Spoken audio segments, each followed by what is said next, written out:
네, 안녕하십니까. 오늘은 경실련 도시대학 도시주택 주거복지 강좌에 충남연구원의 임준홍 선임연구원님을 모시고 고령자 주거복지 강화 방안에 대한 발표와 토론을 진행하겠습니다.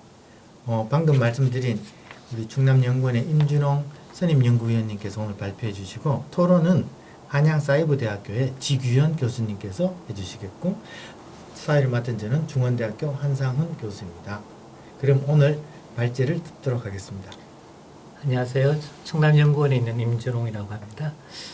오늘 제가 하고 싶은 이야기는 이제 고령자 이야기, 그 중에서도 고령자 주택, 고령자 주거, 고령자 주거 복지, 그리고 제가 전공이 도시계획이라서 조금 큰 차원에서 이야기를 하려고 하고 있습니다. 실제로 고령자 주거 복지에 포커싱을 둬서 강의를 할까 이야기를 나눌까 하다가 그거는 너무나 잘 아실 것 같고 또 제가 깊게 들어가면 또 모르는 분야가 많아서 제 시각에서 조금 말씀을 드리려고 합니다. 아마 제가 지역에 있고 지방에 있고 또 도시 전공하는 입장에서 주택과 주거 고령자를 보기 때문에 의견이 조금 다를 수도 있으니까 편안하게 관점의 차이 서로 이해하는 강의가 토론이 되었으면 좋겠습니다. 고령자의 지속 가능한 더 나은 삶을 위해 이렇게 좀 표시를 달았는데요. 저도 이제 조금만 더 있으면 고령자에 들어갈 것 같은데 고령자가 몇 살부터일까요? 노인법에서는 65세로 되어 있죠. 예, 뭐 법에 따라 쫙 네. 다르고 네. 이 논란도 굉장히 큽니다. 지금 뭐 국민연금이라든지 여러 문제 때문에 고령자를 조정하려는 움직임, 뭐 WHO라든지 유엔에서는 이미 상당히 높게 발표를 하고 있고요. 우리는 뭐 실제로 조사를 하니까 많은 분들이 한 70세 조금, 70.3세 뭐 이런 이야기도 있고 있습니다. 다 우리가 곧 닥쳐올 미래, 가까운 미래, 조금 더 먼 미래의 이야기를 좀 하고자 합니다. 말씀드릴 순서는 이제 고령자의 현황과 특징인데 고령자가 어떻게 생각하고 있고 고령자의 행태가 어떻고 또 어떻게 바뀔 거냐에 따라 가지고 주택과 주거 정책도 도시 정책도 연결돼야 된다는 점에서 좀 근본적인 현황에 대한 이야기를 좀 하고 싶고요. 그 다음에 3장에서는 고령자 주택, 고령자 주거, 뭐 고령자를 위한 도시의 관점에서 좀 이야기를 하고 싶고, 그 다음에는 이제 제가 충남도에서 고령 친화 주택, 뭐 고령 친화 도시 만들기, 주거 종합 계획 이런 부분을 제가 좀 연구를 했었는데 거기에 대해서 아주 간단하게만 좀 말씀을 드리고 마지막으로 살짝 마무리하도록 하겠습니다. 실제로 우리가 작년 기준으로 고령자가 17.5%라고 이제 국가가 발표한 통계에 나와 있습니다. 2060년, 2070년 된다면 한 46%니까 반쯤 제가 고령자가 되면 제주에 처음 다 둘 중에 한 명 고령자를 밖에 못 보는 상황이 발생할 것 같은데 좋게 보면 사회 주도권이 고령자로 업되는 형태로 될 것 같기도 하고요. 그런데 우리가 생각하는 만큼 그렇게 행복한 고령자 사회가 될까? 고령자의 도시가 될까? 제가 살기 편한 주택이 만들어질까? 이런 부분에 대해서도 좀 고민을 하게 되고요. 실제로 주거복지라고 말을 하면 일단 쾌적하고 안정적인 주택과 주거 환경을 갖춰야 되고 또 제가 지불할 수 있는 돈으로 주택과 주거를 영위할 수 있어야 되고 내가 사는 마을이라든지 도시가 주거 환경이 적합해야 되는 아주 작은 이야기부터 큰 이야기까지 다 다루고 있습니다. 복지라는 말을 붙였지만도 주거에 대한 일반적인 이야기도 상당히 포함되어 있고요. 그리고 우리 같은 경우는 주택을 바라보는 관점이 굉장히 조금 몰입돼 있고 주택 가격, 투자 여기에 몰입돼 있어 재산 몰입돼 있는 성향이 굉장히 강한데 표 보는 것과 같이 그래프에 보는 것과 같이 주택 소유율도 굉장히 고령자 입장에서 보면 높습니다. 우리나라가 절반 정도인데 고령자는 67.9%니까 높고 또 고령자가 되면 이 기대하는 것에 대해서 만족도의 감이 조금 완화돼서 그런지 유해져서 그런지 만족도 또 젊은 친구들한테 비해서 높습니다. 75.6%. 네, 굉장히 높습니다. 젊은 층을 대상으로 하면 됐는데 그러면 고령자는 주택의 문제일까? 주거의 문제일까? 또 취약계층으로 본다면 또 다른 의미로 해석을 할 수 있는데 그런 부분도 좀 생각하게 되고 자산이 한 4억 천 정도 되는데 나이가 들수록 주택에 거의 뭐 올인되는 재산을 가지고 있고 그러다 보니까 주택을 그대로 가지고 있으면 실질적인 자산은 어느 정도 되지만 생활하기엔 굉장히 어려운 상황이 발생하는 경우도 종종 발생하고 되는 것 같습니다. 이런 의미에서 오늘은 이제 고령자 이야기, 고령자 주택 이야기, 주택을 좀 벗어나서 주거에 대한 이야기, 더 나아가서는 이제 도시 이야기까지 하고 싶고 제가 크게 보는 흐름은 제 개인적 생각일 수도 있고 제가 추구하는 가치일 수도 있는데 모두를 위한 주거의 개념입니다. 도시권, 주거권의 개념이고 시티폴이라는 주거권 이야기도 나와 있지만 하우징폴이라는 이제 모두를 위한 주거에 대한 주거권 이야기도 굉장히 강조되는데 그런 관점에서 좀 말씀을 드리도록 하겠습니다. 말씀드렸다시피 고령자가 지금 한 17.5%, 46.6%로 엄청나게 증가하고 있고 가운데 그림에 보시면 이제 고령자를 세분화시키면 뭐 향후에는 조만간 저는 70세 이상으로 고령자 정의가 넘어갈 것 같은데 75세 이상 고령자 수가 엄청나게 증가한다는 겁니다. 그렇게 보면 이제 상당히 좀 보는 관점이 달라져야 되는 부분이 있고 우리가 전국적으로 17개 시도가 있는데 이미 고령사회에 다 접어들었고 지역에 있는 지방에 있는 강력자치단체는 이미 초고령사회에 집어들고 있고 기대 수명은 계속 늘어나고 또 불행히도 고령자의 의료비는 계속 증가하고 있고 그러다 보니까 수입은 적은데 의료비는 지출이 많으니까 상당히 힘든 구조로 이어지고 있는 상황도 있습니다.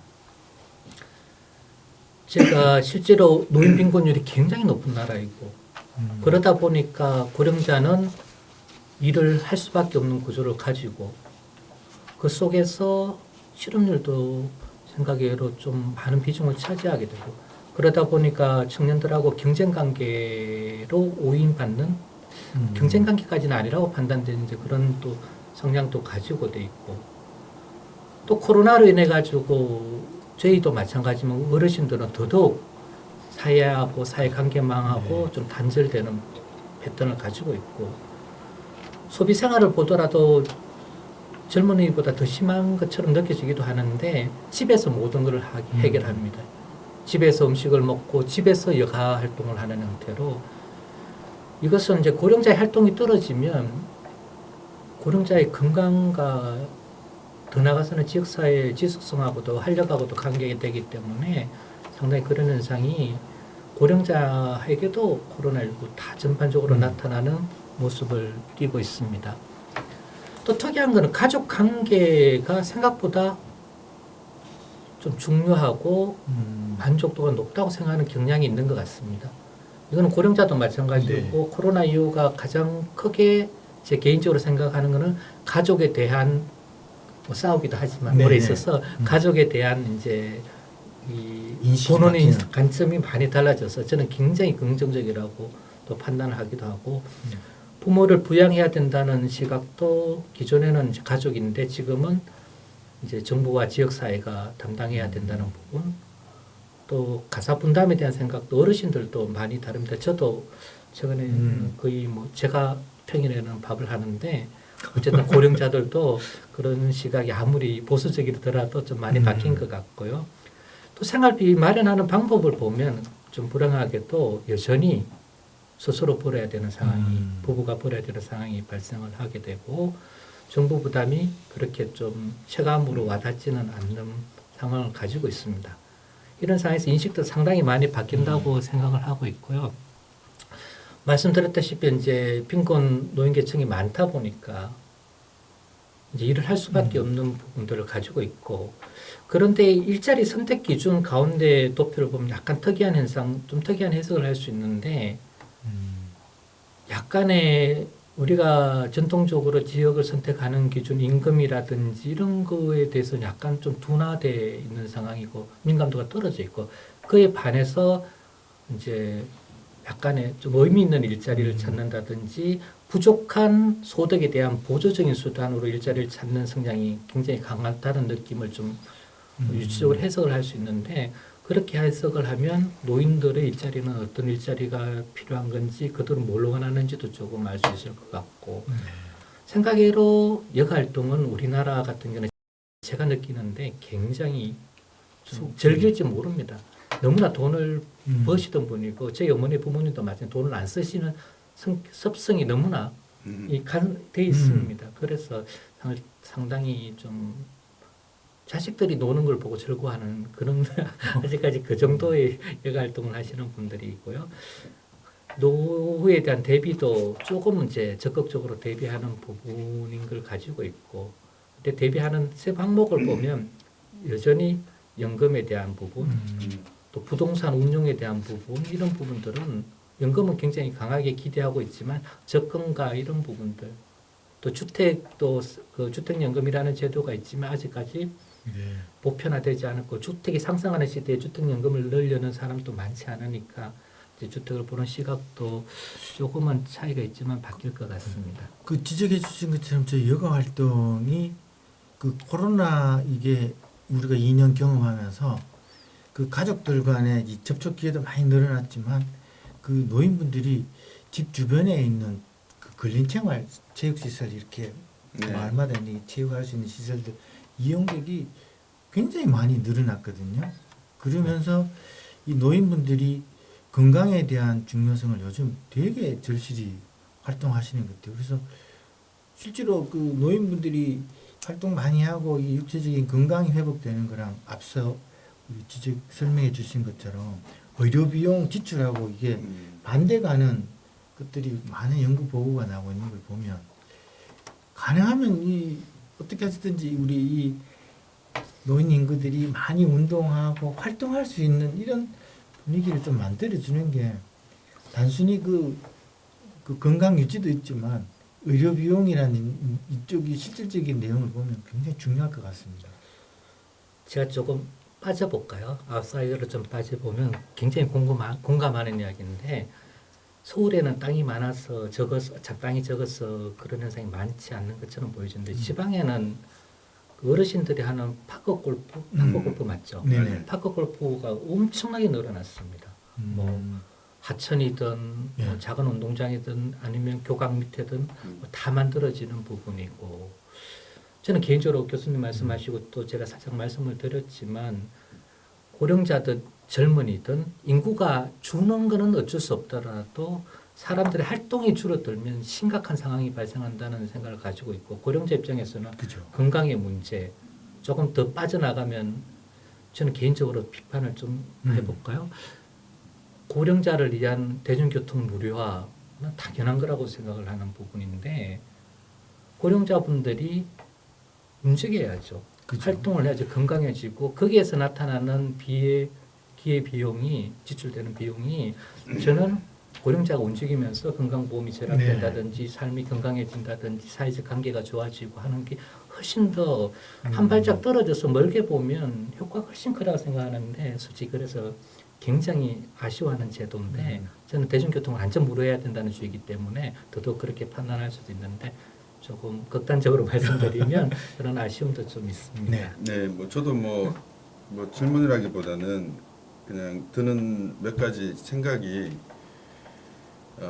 지금의 70대의 고령자의 그 주요 현황과 아까 2070년이 됐을 때의 전체적 비중은 늘어나지만 그때의 이슈는 또 다를 수 있겠다는 생각을 합니다. 그러니까 저희 부모님 같은 경우 세대를 빗대어서 보면 국민연금에 대한 부분들을 뭐 선택하지 않았던 분들도 존재하고 계시고 그리고 경제가 굉장히 빠르게 성장하던 시기에를 지냈던 분들, 아까 뭐 돈을 잘 안 쓰신다는 부분들이 있지만 이런 부분들, 그래서 나중에 뭐 얘기를 해주실 수 있을 부분일 것 같은데 고령자 주거 복지 부분들을 지금의 7, 80대의 문제와 그 20년 또는 5년 이후의 7, 80대의 문제의 주요 현안들을 좀 같이 풀어봤으면 좋겠다는 생각이 들고 지금의 70대의 가장 큰 문제는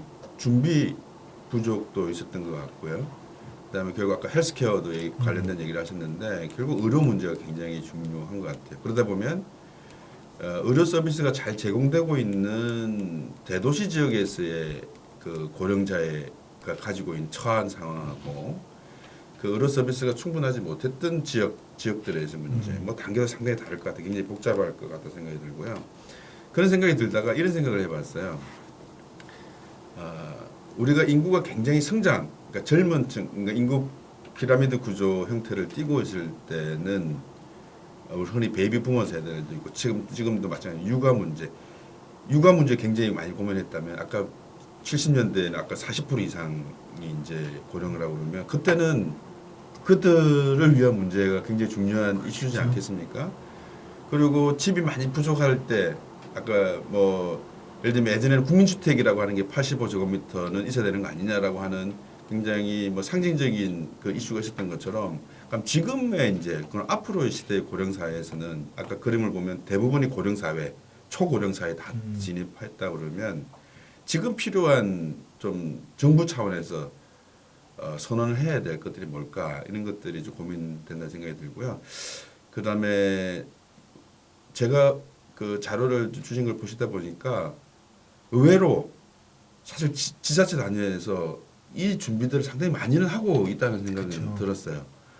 그리고 굉장히 많이 좋아졌구나라는 생각도 많이 드는데 이 프로그램 중심의 우리가 그동안의 일반적인 성장기의 주택 정책도 주거복지 정책도 굉장히 물리적인 공간 중심의 정책들이 많았다면 프로그램 중심의 정책들이 많이 필요한데 뭐 그런 부분들도 좀 필요한데 그래서 아마 일자리 그다음에 여가 뭐 여러 가지 뭐 장래 방법까지 이제 제시를 해주셨는데 결국 저희 부모님을 빗대보면 어릴 때 애들이 나타내는 성향을 노인이 되셔도 그러니까 그렇게 다시 돌아오시는 것 같아요. 고집도 세지시고 돈도 안 쓰시고 누구로부터 도움을 계속 받지 않으면 일반적 일상생활을 하기 어렵고 그러다 보니까 그런 것들을 케어를 받지 못하면 굉장히 우울증으로 넘어가는 이런 문제들도 많이 있는 것 같아요. 그래서 그런 측면에서 저도 그 자료를 이렇게 많이 보여주셔가지고 좀 그런 생각이 들어서 말씀을 드렸습니다. 예? 그래서 계속해서 아마 예. 지금 주신 말씀은 뒤에도 나오니까 네, 좀 더 네. 구체적인 이야기를 할 수 있을 것 같고요.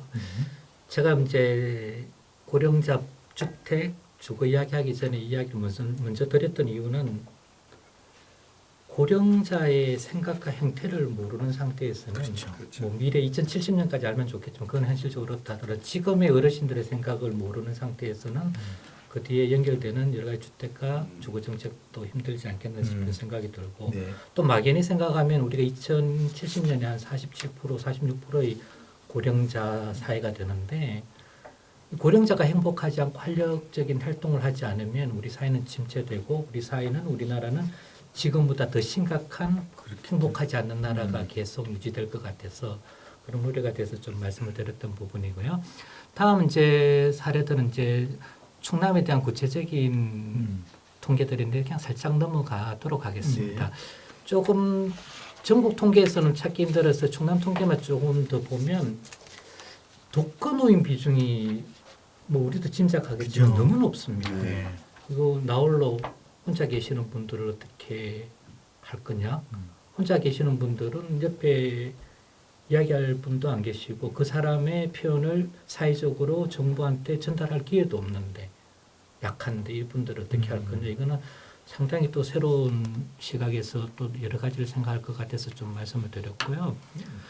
또 충남의 경우에 한정해서 조사 결과지만 이분들이 원하는 거는 어르신들이 원하는 거는 돌봄 서비스에 대한 요구가 굉장히 강합니다. 아까 앞에 의료비 지출이 네. 굉장히 많잖아요. 네. 1년에 100만 원 이상 의료비로 써야 되는 상황이 발생을 하는데 이런 부분 일자리는 조금 앞에 통계하고 연결해서 보면 좀 의미가 다른 일자리, 다양한 일자리를 원하시는 것 같은 부분, 의료 부분 이런 부분들이 있고 생각외로 주거시설 확대 부분은 충남에서 그래서 그런지 고령자는 그러네요. 주택에 대해서 약간 민감도가 떨어져 있고 생각보다 좀 옛날부터 그런 시설에 사시는데 너무나 적응을 잘 하셔서 그런지 모르겠지만 좀 민감도가 비중이 떨어져 있는 부분들이 있고 뭐 여담이지만 저도 촌에 부모님 살고 계시는데 촌집 곤치세요 수리하세요 말하면 안 곤치거든요. 그러면 제가 한마디로 농담을 합니다. 집을 안 곤치니까 내가 안 오지. 내가 안 자고 가지. 집 곤치면 내가 자고 가지. 이런 말을 하는데 아마 그런 여러 가지가 엮여서 주택 주거에 대한 민감도는 조금 떨어지는 것 같습니다. 충남만 보더라도 고령자가 밀집되어 있는 지역이 뚜렷하게 포집되어 있습니다. 아마 충남이 이쪽은 굉장히 성장하는 도시고 내륙과 남쪽 지역은 좀 공전 지역의 성격이 많아서 그런 부분이 있는데 공간적으로 다르기 때문에 노인 정책도 고령자 정책도 공간적으로 달라야 된다. 지역별로 타야 된다는 걸 조금 충남 안에서도 알 수 있고 우리나라 전체로 보면 더 뚜렷하게 좀 알 수 있을 것 같은 부분이 있고요. 충남도도 2019년에 고령 친화 도시 조례를 만들었는데 민선 7개 지사님이 굉장히 강조했던 부분인데 저출산 고령화를 강조했던 부분인데 거기에 비해서 우리 충남도의 도시들이 고령 친화 도시인가 봤을 때 생각보다 그렇게 강하지는 않은 것 같고요. 그냥 전국하고 비교했는 수치이기 때문에 그냥 상대적 비교이기 때문에 절대적 비교는 아니기 때문에 그냥 참조로 한번 봤습니다. 조금 뒤에 이제 고령 친화 도시 이야기를 하게 되는데 그 이야기 약간 그냥 기초적인 통계로 봐주시면 좋을 것 같습니다. 좀 항목별로 차이 나는 부분을 가지고 있고요. 실제로 표가 좀 글자가 작은데요. 이 국제 비교를 해보면 우리 같은 경우가 우리의 어르신들이 어떤가 고령화율의 속도가 우리나라는 모든 속도가 빠릅니다. 빈집의 속도도 빠르고 저출산 속도도 빠르고 고령화 속도도 빠른데 고령화 속도가 다른 어떤 나라에 비해서도 엄청나게 빠릅니다. 고령사에 도달한 시간이 18년이었고 초고령사에 도달하는 7년이었고 다른 나라는 전부 다 20년 달라도 14년 17년인데 어떤 나라는 47년 벨기에 같은 경우는 47년인데 우리나라 같은 경우는 뭐 7년 만에 또 엄청난 빠른 속도죠. 또 그런 부분을 가지고 있고 오른쪽 편은 이제 빈곤율을 나타내는데 이거는 워낙 뭐 언론에도 많이 나왔는데 우리 고령자의 빈곤율이 상당히 높은 부분을 국제 비교를 통해서 보면 그냥 지나갈 숫자는 아닌 것 같습니다. 이제 두 번째로 이제 주택 주거 이야기를 조금만 해보겠습니다. 앞에 이제 고령자들의 생각과 이제 행태를 좀 봤는데 제가 이제 고령자 주택, 고령자 주거 부분을 이렇게 연구를 하던 과정에서 보면 고령자들의 생각이 많이 바뀌는 것 같아요. 전체적으로 이제 어떻게 바뀌었냐 이렇게 봤을 때 이렇게 정리된 내용이 있어서 제가 인용을 했는데요. 제가 워크숍을 한번 한 적이 있어서 그 워크숍 내용을 정리를 한 건데 상당히 고령자분들이 활동과 사회 참여를 원하고 계속하고 싶은 부분이 굉장히 많다는 겁니다. 이런 의미에서 우리도 너무나 많이 잘 아는 것처럼 건강하게 나이 들기를 원하고 이 가장 크게 중점적인 생각일 것 같습니다. 고령자지만 활기차게 활동을 하고 싶어 합니다. 그래서 아까 제가 좀 극단적으로 대중교통 이야기도 대중교통 무료화 이야기 됐는데요. 나가고 싶어 합니다. 그리고 새로운 주택의 공급보다는 기존 주택과 기존 마을에서 환경에서 계속 살기를 원합니다. 새로운 주택을 원하더라도 자기 마을에 있는 새로운 주택을 원하지 자기 마을 아니면 타 지역 가서 살기를 원하는 분들은 많지 않을 것 같습니다. 구태 그렇게 한다면 자식들, 손자들을 위해서 이동하는 경향이 이제 자발적인 이동이지 그렇게 원하지는 않는 것 같고요. 그래서 결국은 지금 살고 있는 마을과 지역사회에서 활기차게 계속 살기를 원하는데 우리의 주택 정책과 고령자에 대한 여러 가지 정책들이 이런 거를 좀 충분히 고려하고 있느냐 이렇게 봤을 때는 좀 우리가 조금 핀트를 잘못 맞추고 있지 않겠나 이런 생각이 조금은 들어서 전체적인 외국 동향 중심으로 봤는데 우리나라도 비슷할 것 같습니다. 그러네요. 예. 또 큰 이야기부터 먼저 하면 WHO가 고령 친화 도시를 만들고 있는데 가입을 하게 돼 있는데 이제 성신체감 심사를 해서 승인하게 되는데 물리적 환경, 사회적 환경, 서비스 환경 상당히 이제 잘 갖춰진 것 같아요. 저희는 이제 물리적 환경에 초점을 맞춰져 있다가 최근에는 이제 사회적 환경, 서비스 환경 이쪽에 많이 이제 아까 교수님 말씀하신 대로 이제 여러 가지 소프트하고 컨텐츠적이고 프로그램적인 성격이 많이 들어오는 것 같은데 아직은 우리나라가 그렇게 좀 활발해진 것 같지는 않고요. 도시가 고령자 친화 도시가 되면 뭐 모든 분들이 살기 좋을 것 같고요. 비판적으로 말하면 고령자 친화, 여성 친화, 아동 친화, 사람 친화 그러니까요. 너무 많아서 최근에 말씀해 주신 것처럼 고령 친화 도시 지정받은 도시도 꽤 됐죠. 네. 저희들이. 근데 그 지정받는 거랑 실제 상황은 또 별개인 것 같아요. 말씀 주신 것처럼. 맞습니다. 실제로 지정 받고 나고 실천이 중요한데 지정 받을 때까지만 열심히 하시죠. 근데 다행히도 이제 2년마다 3년마다 이렇게 친화 도시들이 인정을 세례해 주는데 네. 그래서 또 지속적으로 하는 부분들이 있고 제가 여성 친화, 아동 친화 이런 부분도 이제 살짝은 공부를 한 적이 있는데 고령 친화가 가장 폭넓은 개념이고 그렇죠. 뭐 다 보면 인간 친화, 사람 친화에 의한 도시인데 좀 뭐 저희가 다양한 계층에서 할 수 있고 예를 들어 뭐 좀 의료나 이쪽에 도시가 있는 의료 관점 도시자가 붙어 있는데 의료나 이쪽에 건강 쪽에 가 있는 정책도 많고 또 고령 친화 도시는 도시의 성격이 그래서 그런지 네. 상당히 다양하게 물리적, 사회적 서비스 여러 가지가 포함되어 있어서 개인적으로는 좀 잘 바람직하지 않을까 생각들고 있습니다. 우리나라는 또 실제로 저출산 고령화 위원회가 있죠. 네. 그리고 우리가 2005년에 저출산 고령사회 기본법이 만들어졌고 한때 굉장히 강하게 네. 좀 했습니다. 좀 힘을 줘서 했고 또 지나가다가 보면 지나가서 보면 최근에는 고령보다 청년 정책이 더 많은 것 같아서 조금 뭐 시각이 좀 다를 수도 있는 것 같고 지금 정부 윤석열 정부도 국정 목표, 국정 과제에 명확하게 제시가 되어 있습니다. 또 선언적으로 이제 키워드가 지역사회 지속 거주라고 되어 있는데 앞에 이제 국제 동향이라든지 어르신들이 생각하는 거하고 비교적 잘 맞춰서 목표라든지 설정한 거는 같습니다. 근데 한 1년 정도 지났는데 아주 구체적이고 좀 힘있게 정책을 펴고 있지는 않는 것 같아서 조금 아쉬운 측면도 있고요. 오늘 이제 주로 주택 주거 이야기인데 최근에 이루어진 이제 어르신들, 고령자들, 노인들 주택에 대해서 보면 좀 몇 가지가 있습니다.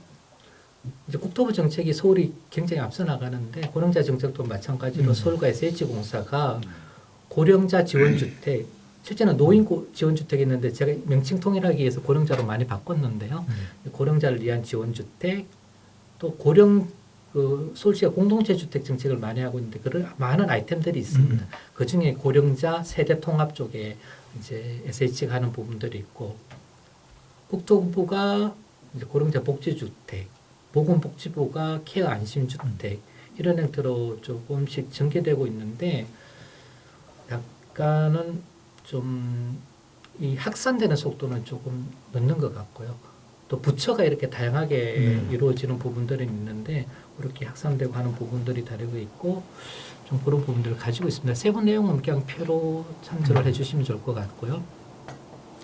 몇 가지 예를 들어 보면 이제 고령자 복지주택 이렇게 만들었는데 주거시설과 복지시설을 결합하는 형태입니다. 이제 개인적으로 고령자 주택을 따로 띄는 게 좋은지는 모르겠습니다만 어쨌든 고령자 문제가 심각하고 또 서비스의 컨텐츠에 특화되어 있고 다차별이 되어 있다는 측면에서는 이제 고령자 시설, 복지 시설을 이렇게 하는 부분들이 있습니다. 정부가 한 4곳 정도 이미 선정을 했고 또 더 다양하게 하기도 하고 특히 마을 정비형 공공주택 사업도 있는데 이거는 주로 이제 중소도시에 농촌에 이제 공동주택을 정비하는데 기존의 마을과 일체적으로 정비해서 주택을 공급하는 방식인데 생각외로 굉장히 내용적으로 보면 촘촘하고 좋은 정책이라고 평가를 받는데 제가 있는 충남도 그렇게 많이 하지는 않습니다. 근데 생각외로 좀 비판적으로 말씀드리면 신규 주택을 공급하기 편하게 마을 옆에 쉽게 말해 빈 농경지 한 50구, 200구를 짓습니다. 그러다 보니까 어르신들이 잘 안 옮겨가려고 하고 그렇겠죠. 또 느끼면 이 촌지역에 왜 자꾸 아파트를 지려고 하지? 아파트 어르신들도 아파트를 좋아하니까 아파트를 지면 괜찮은데 그것도 아닐 수도 있는데 그럼 조금 다양한 형태로 하자 이렇게 하고 있는데 최근에 임대주택을 단독형 타긴하고 있습니다. 그러는 사업들도 하게 되어 있습니다. 교수님 저기 제시해 주신 것처럼 저 고령자 복지주택 그 개선이 아마 그 고령화 사회를 대비한 그 외국 사례도 보면 이제 기존에 있는 그 단독주택에 사시는 노인분들이 생활이 좀 더 편리할 수 있도록 그 안에 단독주택의 시설을 개선해 준다거나 그 턱을 없애주는 뭐 이런 것 쪽으로 많이 하고 있는 걸로 알고 있는데 우리나라의 그 주택하고 비교하자면 이게 서양에서의 그 입식 문화에서 나오는 그 이제 그 주택 구조를 개선해 주는 것들이 이제 휠체어를 타고 움직이는 이런 것들이 잘 먹혀드는데 최근에 우리도 그 연구하는 것들 발표 내용들을 보면 우리는 좀 주택이 입식도 있지만 좌식이 이제 섞여 있어서 그래서 고령자 주택 복지 저거에 대해서 기존 주택 개선하는 것들이 좀 다양화돼야 돼. 교수님 방금 말씀 주신 것처럼 우리 주거 형식이 상당수가 아파트니까 아파트 안에서 이제 고령자를 위한 시설 개선이 그렇게 같이 병행돼 갔으면 좋겠는데 이제 막 시작하는 단계니까 연구가 근데 그런 것들은 포인트를 좀 찝어가는 이제 그런 것들이 필요할 것 같습니다. 제가 그냥 또 살짝 빠져서 이야기를 해보면요. 제가 일본에 잠깐 있을 때 밀집 시가지 연구를 하고 사례 조사를 이렇게 다닌 적이 있는데 일본에 예를 들어 한 3m, 4m 골목이 쫙 있는데 거기 보면 정비가 잘 돼 있습니다. 근데 어르신들이 이제 앉아서 골목에서 앉아서 이렇게 이야기를 하고 있고 골목을 또 지나가다 보면 벤츠가 막 주차가 돼 있었어요. 그래서 제가 어르신들한테 한 물어본 적이 있습니다. 어르신 더 좋은 아파트로 더 좋은 지역으로 가시지 왜 여기 살아요? 물으니까 한마디로 그냥 저한테 대묻더라고 왜 가야 되는데라고. 그 함축이 굉장히 많이 돼 있는 것 같아요. 우리하고 그 가치관도 다르고 이런 부분들이 있기 때문에 이제 조금 다른 부분이고 또 고령자분들이 이제 결국은 베리어 프리 이야기인데 그죠? 그런 유니버셜 디자인 이런 이야기인데 제가 도시재생 연구를 좀 많이 하는 편인데 도시재생을 하다가 어르신들을 이렇게 찾아뵈면 어르신들이 원하시는 거 아주 단순합니다. 그리고 굉장히 큰 만족도를 가지고 있는 한 가지를 예를 들면 어르신들이 한 70 정도 되시면 장바구니 비슷한 앞에 이거 걸 끌고 다니시잖아요. 자기 집에 들어가는데 턱이 요만큼 있어서 그거 못 끌고 가겠대. 그것만 탁 정비를 해줘도 만족도가 팍 올라갑니다. 근데 우리가 그렇게 보면 진짜 어르신들이 뭐를 원하시는지 그렇죠. 모르고 원하시는 건 안 하고 자꾸 딴 걸 해주고 있는 것처럼 느껴지는 경우도 많아서 좀 주택의 문제 주거의 측면 교수님 말씀해 주신 여러 가지 시설의 이용 배려 프리 문제 이런 이야기하고 연결되는 것 같습니다. 그래서 주택 플러스 조금 더 폭넓게 보면 좋겠다는 생각이 들고요. 여기 또 한 가지 제가 좀 마음에 들어서 가져온 이야기들인데 시흥이죠. 넘내라는 그 보건소가 있는데 거기에 어르신들이 와가지고 다양하게 놀 수 있는 프로그램을 만들었어요. 문화체육관광부가 지원을 받았었는데 보면 운동하고 주로 운동이 많습니다. 그리고 좀 편안하게 쉬고 있고 경우에 따라서 식물과 치유할 수 있는 부분들 이런 부분들이 있는데 이런 부분들도 상당히 이제 주택의 그 주거 관점으로 좀 넓힌다면 곳곳에 이런 부분들이 어르신 놀이터하고 큰 개념을 좀 합다면 그런 개념처럼 보여지는데 굉장히 좀 괜찮은 것 같아서 좀 말씀을 드리는 거고 또 하나는 이제 세대가 너무 분리된다는 이야기가 굉장히 많은데 그래서 경로당하고 청년주택을 결합하는 형태도 종종 나타나고요. 좋은지 모르겠습니다. 그리고 좋아하는지 모르겠습니다. 특히 젊은 친구가 좋아하는지 모르겠습니다. 근데 다르게 생각하면 좋아할 기회를 드리지 않고 좋아할 수 있는 걸 프로그램을 하지 않고 생활하지 않았기 때문에 막연히 거부하시는 분도 꽤 많다는 생각이 들어서 세대 융합 측면에서는 좀 필요하지 않나 이런 시도도 있다는 걸 좀 말씀을 드리고 또 다음에는 이제 실질적으로 중소도시에 고령자 네. 주택을 많이 짓는데 고령자 마을을 많이 만드는데 그런 수요에 안 맞는 부분들이 이루어지고 또 그걸 아는 정부는 수요 맞춤형 이제 은퇴자 주택 이런 부분들을 하고 있고요. 세컨드 하우스 정책도 일종 펴고 있습니다. 세컨드 하우스 주택 지원금을 예를 들어 전남은 주기도 하고 뭐 여러 가지 형태로 하고 있습니다. 조금 다르게 말씀을 드리면 저는 세컨드 하우스라는 용어를 굉장히 별로 안 좋게 생각하는데 네. 일본에는 이주택 거주라는 다주택 거주라는 용어를 씁니다. 다주택. 내가 특히 코로나 이후 현상이 네. 굉장히 많이 나타나는데 오케이션 이야기도 나오고 제가 그냥 주거지가 두 개인 겁니다. 생활지가 두 개인 겁니다. 주가 여기고 부가 여기의 개념도 물론 있지만 세컨드처럼 부의 개념도 있지만 내가 그냥 라이프 스타일 패턴에 따라 가지고 두 지역에 거주하자는 주의입니다. 저는 이런 정책이 아까 저번 시간이었네요. 네. 빈집 이야기를 굉장히 해주셨는데 빈집 문제를 해결할 수 있고 뭐 여러 가지 방법이라 생각을 그럴 수도 하는데 어쨌든 세컨드 하우스 이런 정책도 많이 펴고 있습니다. 그리고 우리 충남 보령시에 있는 도시재생 사업을 했던 어르신들 주택입니다. 앞에 보이는 이제 태양광이 얹혀진 지역이 1층은 주민들이 이용하는 식당이고 네. 2층은 주민들이 운영하는 카페고 그 뒤에 3층짜리 건물이 어르신들을 위한 주택들입니다. 어쨌든 작은 이 기성시가지의 작은 마을에서 어쨌든 어르신들이 하나의 거점이 만들어지고 활동이 이루어지고 이 마을이 두부로 굉장히 유명한 마을인데 두부에 대한 여러 가지 뭐 과자라든지 반찬이라든지 이런 부분들을 하고 있어서 도시재생 사업에서 상당히 모범적인 사례로 나와 있는 부분들 컨셉이 비슷해서 좀 소개를 드리는 부분들이고요. 또 우리 충남에서 가장 유명한 게 송악마을인데 네. 외암마을이라고 굉장히 유명한 관광지가 있습니다. 외암마을하고 바로 인접해 있습니다. 길 하나만 건너가면인데 그리고 송악마을은 충남에서 아산에서 기농기촌을 가장 많이 하는 지역입니다. 그리고 땅값이 굉장히 비싸요. 왜냐하면은 들어오시는 분들이 뭐 공동체 활동을 너무나 잘하세요. 그래서 한 뭐 10년 전부터 20년 전부터 차근차근 모여가지고 가는데 여기에서 이제 돌봄 사업을 굉장히 초기부터 많이 했고 이제 복지부가 이걸 알아서 그런지 이런 사업을 할 때 복지부 사업을 받아가지고 해서 있는 마을인데 결국은 고령자의 주택과 주거 생활은 결국은 마을에서 함께 해야 된다 이런 개념에서 하는 부분인데 상당히 좀 컨텐츠도 좋고 또 여러 가지 효과도 많고 초기에는 정부 자금을 받지 않고도 성공적으로 했고 조금 달성하기 위해서 정부 자금을 받기도 네. 하고 이런 모습들이 보여서 상당히 좀 모범적인 사례라서 좀 말씀을 드렸던 부분이고요. 또 간단하게 서울시도 뭐 어르신들을 고령자를 포함한 세대 공전형 주택을 지금 공급하기도 했고 오세훈 시장님 그렇게 발표를 했고 골든빌리지라고 네. 네이밍도 해서 있는 부분도 있고 또 3세대 거주 이야기도 하면서 이렇게 정책을 하고 지금 조금씩 시작하고 있는 것으로 알고 있습니다. 그리고 이제 조금 결이 다른 이야기인데 스마트 기술과 연계한 세대 통합형 주택 이렇게 작년에 오픈한 오사카 스이타시에 있는 이제 파라소닉 회사의 공장 부지입니다. 네. 그래서 작은 공장 부지를 고령자 세대 통합이라는 관점하에 이제 이렇게 파라소닉이 만들어 가지고 이제 오픈을 했습니다.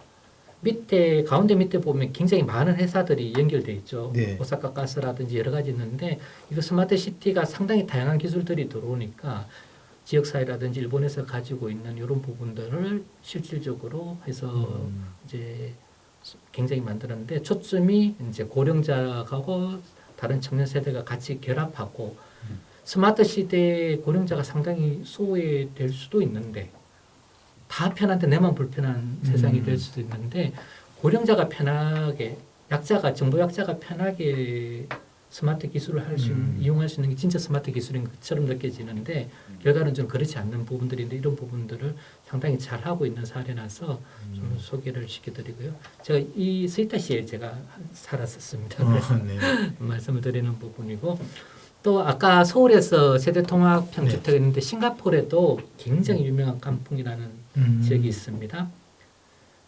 그 싱가포르 주택을 담당하는 HDB라는 데 있는데 가장 제가 작년 말에 갔다 왔는데 굉장히 강조해서 설명하는 부분이고 싱가포르는 우리나라하고 다르게 아직 고령화 문제가 심각하지는 않습니다. 아, 그래요? 굉장히 젊은 나라고 굉장히 부자 나라고 토지에 대한 주택에 대한 사고가 사회주의 성격이 굉장히 강한 나라이기 때문에 100년 임대주택이기 때문에 굉장히 자기는 자가주택이라고 말하는데 제가 보면 100년 임대고 그런 데인데 여기에 세대에 통합하는 주택 특히 제가 좀 관심 있게 본 거는 제가 사는데 부모님이 가깝게 살면 보조금을 줍니다 여기에. 그래서 그 젊은 부부가 이 깐풍에 있는데 어린이집에 맡겨놓으면 조부모님이 가서 케어를 하고 집에 퇴근할 때 할머니 집에 들려가지고 애를 가는 그런 시스템을 가지고 있습니다. 그리고 그러다 보니까 3세대 거주를 굉장히 장려하는 부분들이 있고 이 안에 고령자들이 필요한 시설들이 모두 다 있습니다. 쇼핑 시설도 있습니다. 1층에 쇼핑센터가 있습니다.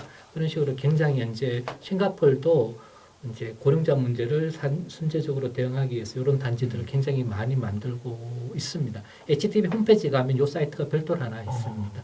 그렇게 박사님 우리가 알고 있기로 이 싱가포르는 도시 국가 형태를 가지고 특히 주택 형태도 보면 공동의 아파트가 많은 나라로 우리가 많이 주택 공부할 때 싱가포르 사례를 보는데 우리도 지금 아파트 중심에 이제 주거 이게 되어가는데 이렇게 지금 화면에 보이는 이 그림처럼 이렇게 공동주택이 이런 구조에서도 그 고령자의 저런 그게 되면 우리도 저게 많이 이쪽에 싱가포르 사례를 적용할 수 있지 않을까요? 그죠? 실제로 우리나라에 나오는 아주 고급 실버타운의 느낌도 살짝 들었거든요. 거기에다가 쇼핑센터기는 굉장히 강하고 이제 실버타운은 어르신들만 있는 건데 여기는 이제 융합하려고 했던 노력들이 있고 이런 수요는 개인적으로는 굉장히 많지 않을까요? 그러면 우리 주택을 보는 물론 이건 사업적인 시각이 필요하겠지만 이런 것들이 좀 반영이 되는 것도 이게 필요하겠다. 그죠? 지금 우리 공급되어지는 주택은 그냥 젊은 세대들 딱 그 세대들만을 위한 거의 비슷한 모양의 평형에다가 근데 이제 다가올 미래를 이제 에이징 사회를 생각한다면 이런 것도 반영이 좀 되면 좋겠다 생각이 듭니다. 가장 부러운 거죠. 저희 입장에서 보면 우리는 너무나 이렇게 단절적으로 만드는데 융합하고 그 본인들의 라이프 스타일을 잘 맞춰준 것들이잖아요. 그런 부분은 좀 아깝고 부럽고. 저는 이제 사례들을 쭉 보다 보니까 그것만 있는 질문을 좀 드리고 싶은 게 굉장히 눈에 보이는 신규로 만들어내는 것들의 사례들 그 자체로서는 의미도 있고 좋은데 우리가 항상 그 보면 새로 공급된 아까 예를 들면 고령화 사회의 속도에 비해서 이렇게 공급할 수 있는 양이 상당히 제한적이라면 아까 말씀 주신 것처럼 기존에는 고령치나 뭐 아파트라고 해볼게요. 고령치나 아파트가 아니었는데 불편한 아파트였는데 연세가 나이가 들으셔가지고 7, 80대가 되었을 때 아까 그 베리어 프리 말씀 주셨던 것처럼 그런 것들을 위한 지원 사업들은 또 있지 않을까? 근데 있으면 좀 소개해 주시면 좋을 것 같고 어느 정도 그 부분들이 좀 잘 드러나지 않는 것 같고 지자체 단위에서 하다 보니까 뭐 마을 이런 저기 고령지나 마을 만들기 뭐 고령자 복지주택 이런 얘기들은 많이 있는데 기존에서 거주하고 있는 주택에서의 그런 지원이나 노력들은 어떠한지 좀 한번 질문 드리고 싶고 지금 설명 주신 것들과 관련해서 그 고령 사회가 된다고 하는 것은 어떤 영역에서는 그것이 하나의 상품성이 되는 시장 수요이거든요. 그러니까 시장에서 이런 아까 싱가포르 사례처럼 이 사업은 해당 정부가만 한 게 아니라 사실 상품성이 있다 그러면 민간에서도 굉장히 달라들어 이런 영역들이고 최근에 민간에서 많이 달라드는 얘기는 사실 요양병원 쪽이지 않습니까? 그런 것처럼 주거지 쪽에서도 약간의 정부의 보조금이나 지원만 있으면 예전에 국민임대 지으면 공사비 금리 저리로 대주듯이 그런 약간의 그 건드려질 수 있는 트리거 역할만 있다 그러면 상품성 있는 계층들을 위한 것들은 좀 빠르게 공급될 수 있을 것 같고, 근데 그렇지 않은 계층, 즉 주거복지 정책 대상에 되는 계층들은 기존에 살고 있는 자가주택임에도 불구하고 기존에 살고 있는 집에 대한 정책 지원도 같이 이렇게 좀 병행이 되어야 좋지 않을까라는 생각에서 혹시 기존 주택에서의 그런 노력들은 좀 어느 정도 수준까지 와 있는지 혹시 말씀 주실 수 있을까요? 예, 제가 오늘 내용에는 살짝 빠져 있는데요. 네. 그 이야기가 어떻게 보면 제목하고는 더 직결되어 있는 네. 내용인데요. 우리나라 법률 중에 주거약자 지원을 위한 법률이 있습니다. 네. 거기서 주거약자라는 말을 명확하게 그 법에서는 고령자와 장애인이라고 명시를 네. 했습니다. 그래서 신규 주택을 공급할 때 3% 내지 5%를 그분들을 위한 주택으로 공급하도록 되어 네. 있고요. 맞아요. 또 그 법률 안에서 이제 그 교수님 말씀해주신 기존 주택에 대한 정비 개선 부분들이 네. 있습니다. 그러면 자치단체는 정부는 기존 주택에 사시는 분들이 배리어 페리의 개념에서 주택을 개보수할 때 지원할 수 있는 제도로 돼 있는데 좀 법이 명확하게 돼 있는데 해야 된다, 할 수 있다 된다고 돼 있는데 그거를 이제 정책화해서 받아들이려면 재원을 확보해야 되는데 재원도 확보하도록 돼 있는데 그런 재원이 조금 더 부족하고 적극적으로 이루어지지 않고 있습니다. 그 이유는 저는 그렇게 생각합니다.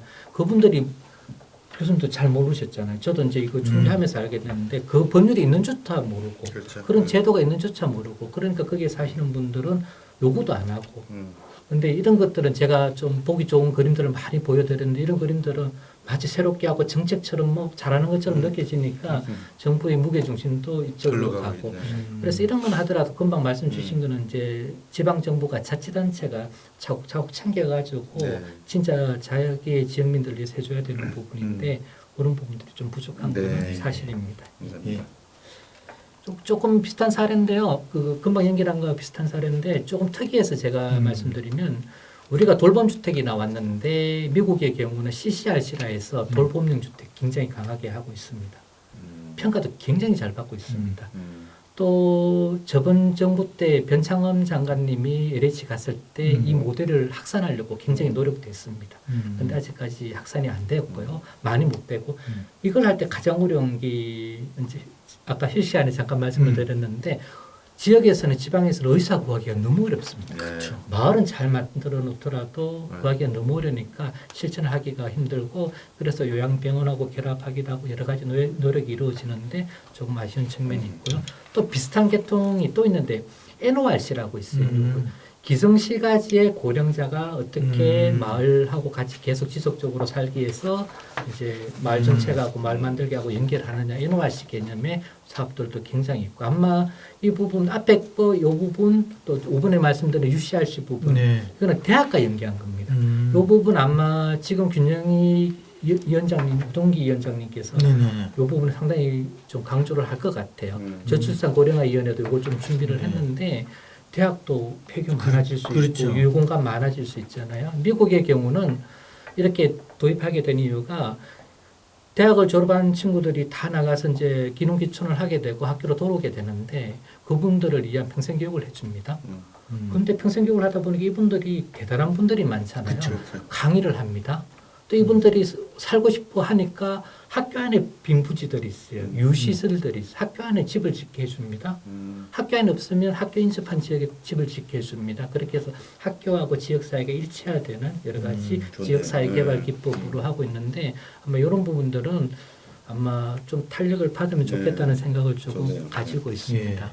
그리고 마지막으로 이제 사례 측면에서 지역 활력타운이라고 새 정부가 윤석열 정부가 지금 공모가 나와 있습니다. 네. 나와 있는데 기농기촌자들 특히 은퇴자라든지 청년의 기농기촌자들이 살 수 있는 좋은 집을 만들어주고 그거와 연결된 다양한 생활 서비스, 생활 SOC를 깔아서 이제 진짜 내려와서 품격이 다른 원하는 시설들을 타운이라는 이름으로 마을에서 생활할 수 있게끔 해주겠다는 부분들을 가지고 있습니다.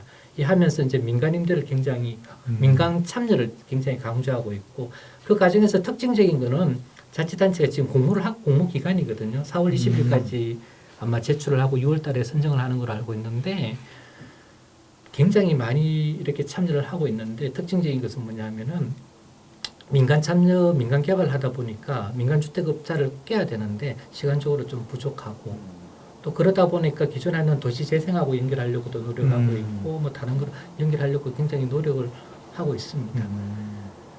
가장 특징적인 거는 이제 정부 공모 사업이 굉장히 많잖아요. 역시도 그렇죠. 공모 사업인데 앞에 통합자가 붙어 있어요. 통합 공모 사업이요.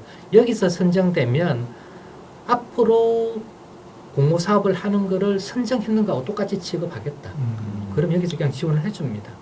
그리고 선정이 안 되더라도 하반기에 공모하는 사업 내용이 들어가 있으면 하반기에 우선적으로 선정하게끔 가이드라인을 주겠다. 그래서 굉장히 좋은, 좀 획기적인, 지금까지 차원이 다른, 방법이 다른 사업이고, 그러다 보니까 면적에 대한 규정도 없습니다. 사업 금액에 대한 규정도 없습니다. 지역에서 원하는 대로 한번 잘 디자인해서 진짜 효과 있게끔 한번 해보세요 하는 사업인데, 그거의 중심도 이제 기농기촌, 특히 어르신들의 기농기촌 부분들하고 주택이 초점에 맞춰서 좀 말씀을 드렸던 부분이고요. 충남의 사례까지 빠르게 말씀을 드리고 이야기를 하면 좋을 것 같습니다.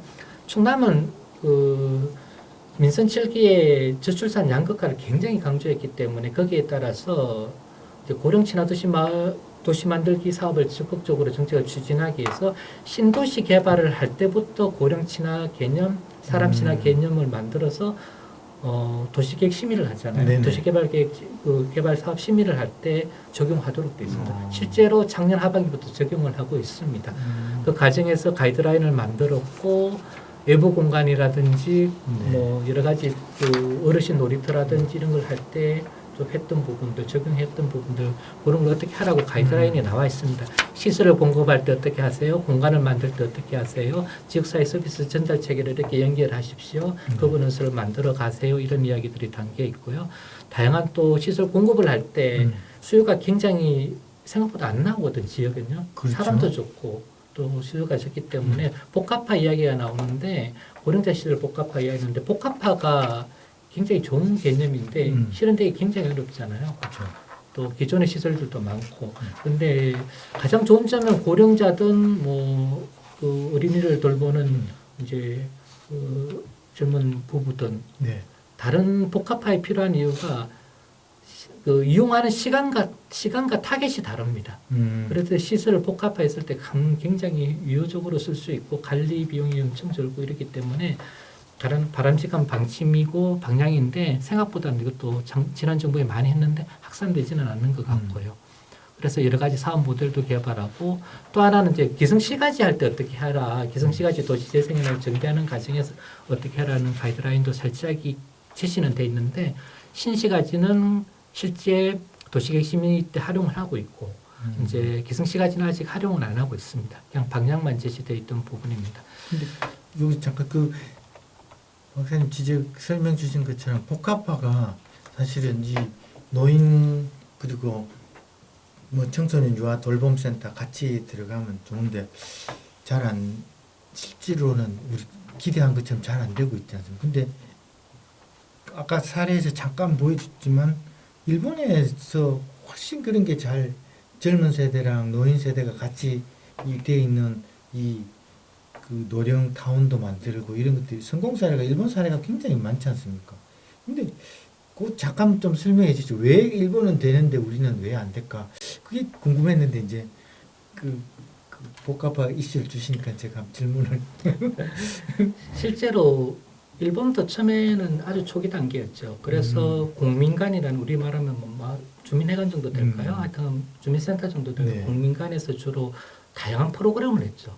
그래서 저도 잠깐 있을 때 뭐 요리라든지 일본어를 배울 때 그렇게 하는데 거기는 이제 이미 굉장히 지역사회 수요를 바탕으로 하는 그 역할을 하고 있죠. 그걸 본떠서 우리도 주민센터에 굉장히 많은 프로그램들이 들어와 있잖아요.